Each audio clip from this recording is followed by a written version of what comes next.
the reason the environmental groups have used carbon dioxide as their weapon, so to speak, and the global warming fraud and the climate change hoax is because carbon dioxide is essential as an emission in all types of energy production. You cannot have energy production, you cannot have plants grown without carbon dioxide. Photosynthesis is sunlight, water vapor, and carbon dioxide, which creates green plants. I think everyone here knows that. All the farmers would know that. It is a very beneficial gas to our environment.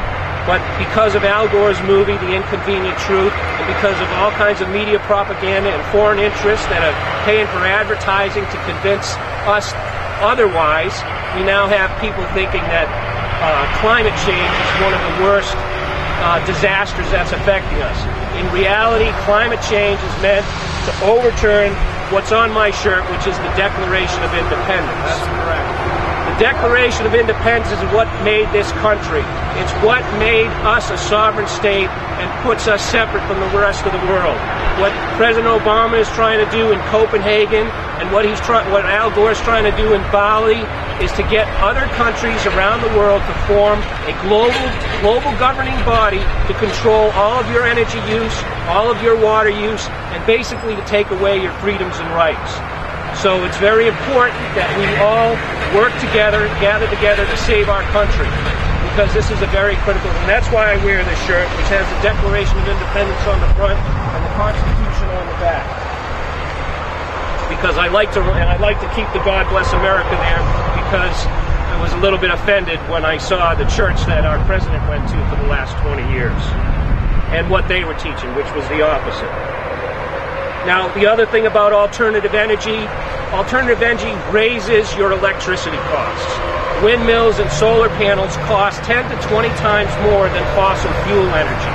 So when they say that you're going to reduce your dependence on foreign oil by giving you alternative energy, that's not the case. Oil gives you products, it gives you chemicals, it gives you fertilizers, it gives you cosmetics, lipstick, it gives you pharmaceuticals, it gives you plastics, and it gives you gasoline and diesel fuel. When we pay $80 a barrel to Saudi Arabia for their oil, or to Canada, or to our own oil companies, we don't just get our $80 back. It doesn't transfer wealth to them. We take that oil and we turn it into about $800 worth of products. So oil actually creates wealth. Alternative energy does not create wealth, it actually destroys it. When you buy a windmill, you have to pay for 30 years of electricity all up front. And then you're committing yourself to maintenance costs of $50,000 to $100,000 a year on that same windmill. So it sells electricity at a higher rate, which drives up energy costs for everybody, and then it doesn't create wealth at all. It actually drains your wealth.